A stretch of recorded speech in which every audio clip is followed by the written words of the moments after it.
Microphones must remain upright. Actually, the problem is the microphone. No, the microphone is your gadget. It's your thing. Yeah, it's Inalala. It's not. Angalia. Oh, okay.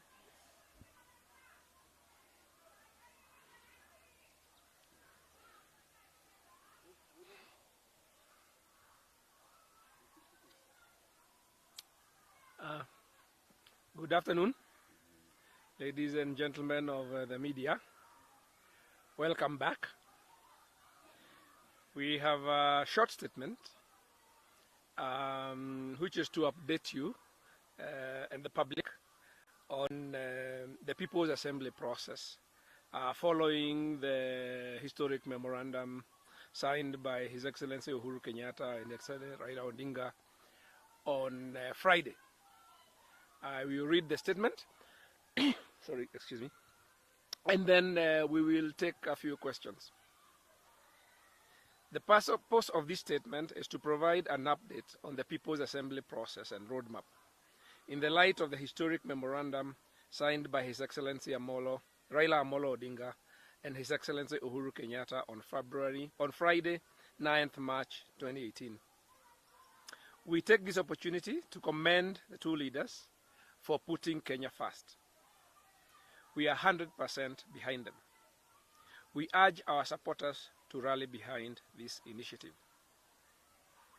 We wish to make a number of observations regarding the memorandum to clear the air on misunderstandings that we have already noted in the public debate.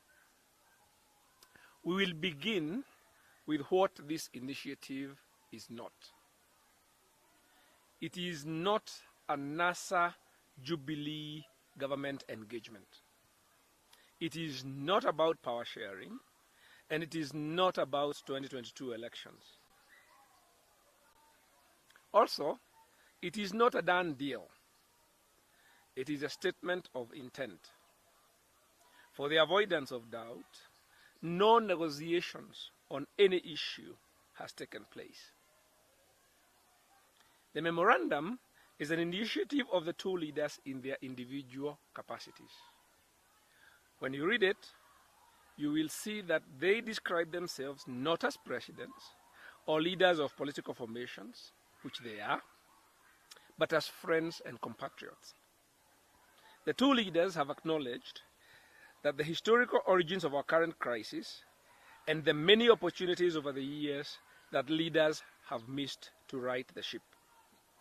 They recognize that they too have a historic opportunity to set the country on the right course, and they do not want to be remembered as another generation of leaders that did not rise to the occasion.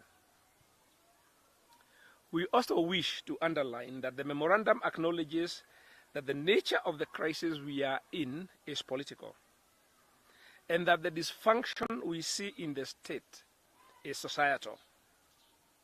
It is the first time in our history that leadership at the highest level has acknowledged that we have a problem called tribalism.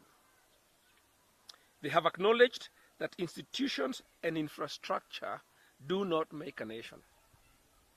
A nation is a shared sense of belonging. This is the glue that holds diverse people together and enables them to overcome diversities and to achieve great things. They have acknowledged that this glue is weak, the result of which is, and I quote from their statement, deterioration of relationships between ethnic communities and political formations. It is, of course, the case that our political formations are themselves ethnic formations. In other words, the truth is, our politics is patently tribal. We must therefore acknowledge, commend, and congratulate the two leaders for this meeting of minds, because we have not had leaders in the past come to this meeting of minds and tell the nation that this is a fundamental problem we have in this society.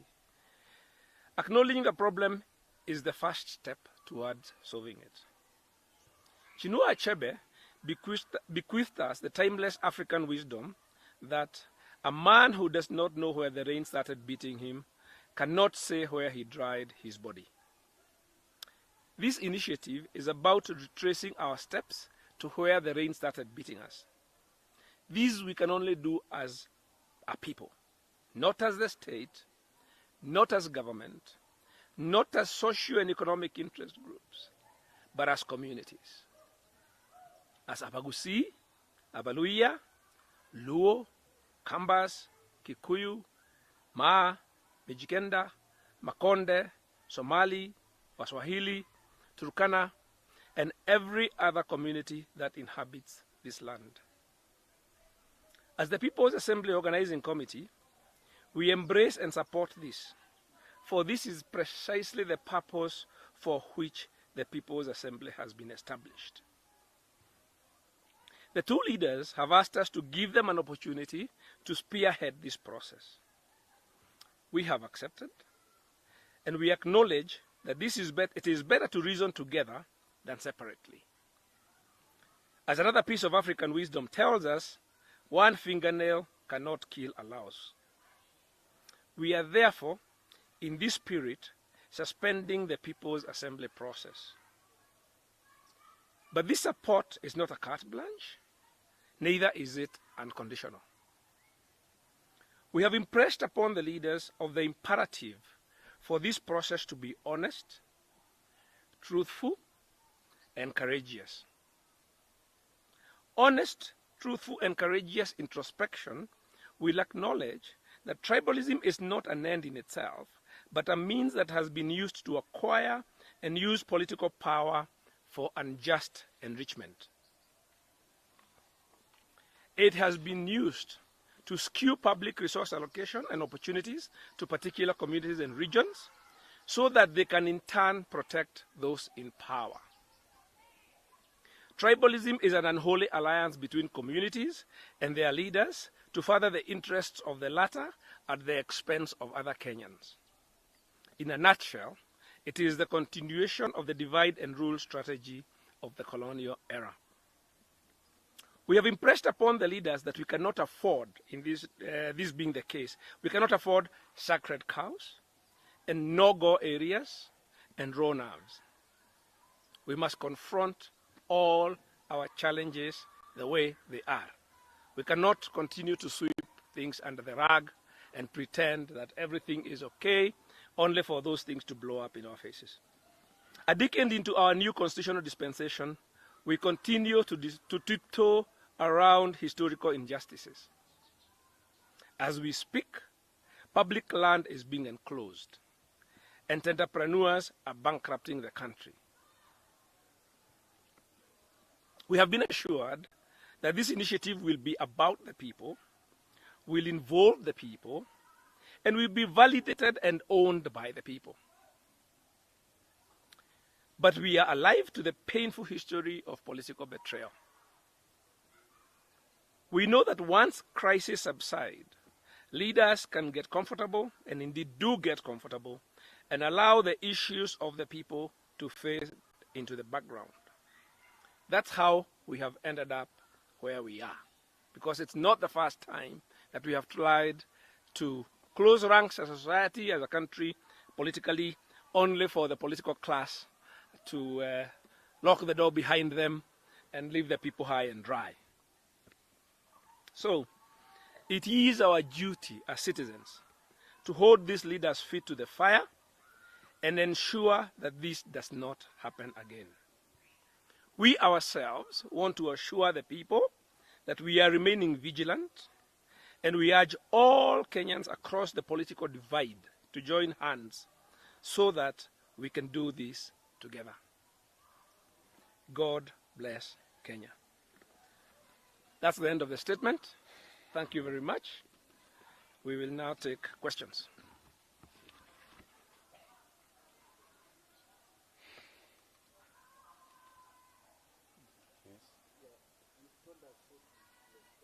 Your name and media house.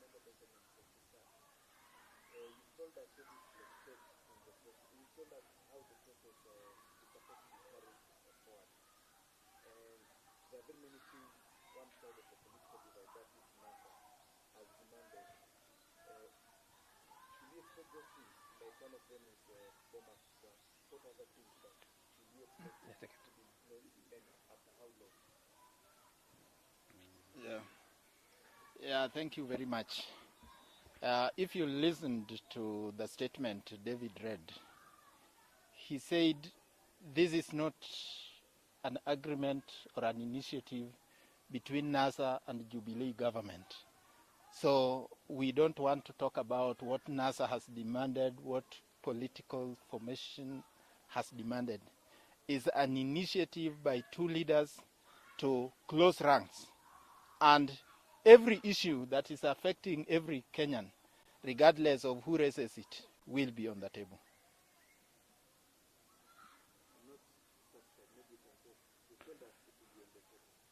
When do you expect solutions? NASA has always said that it has the people and it's got the power. Do they have any framework, like in terms of time, when they are supposed to deliver this and this and this, or Kenyans still continue living in that mess? As an organizing committee, we have made it very clear that we had certain issues that we wanted Kenyans to be able to have a conversation around. Since these two leaders have taken an initiative to open up to discussion, and we are convinced, because we have had a briefing, that they will embrace the issues that we have been raising. And that is why we have said we are giving them the benefit of the doubt. And if you heard the tone of our statement, we said every Kenyan should come out and hold these leaders accountable. So we don't want to give a definite time frame, because you didn't see any of us at the steps of Harambee House when this was being announced. That answer lies elsewhere. But as people who are mandated to drive a process, we are saying we are taking a backseat and giving this initiative a chance to mature. If we realize it's going the wrong direction, we will resume. If everything that the People's Assembly was advocating is taken on board, we will support this 100%.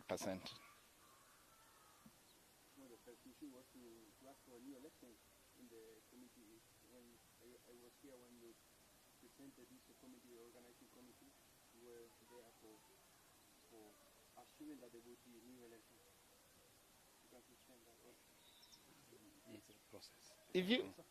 If you read the statement that was released on Friday, there was one section dealing with divisive elections in this country.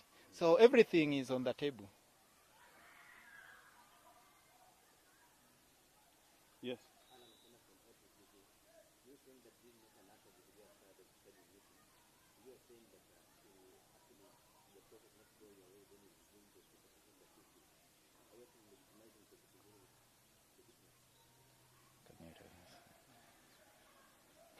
Whether anybody accepts or refuses to accept, President Uhuru is a leader.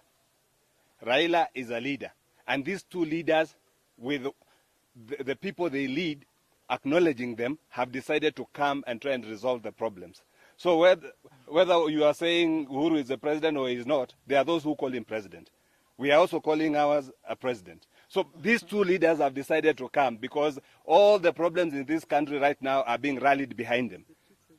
The two presidents. So let them resolve this problem for us, and we shall join them if that will solve the problem of Kenya.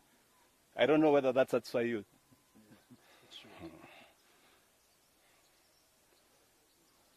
Okay. Thank you.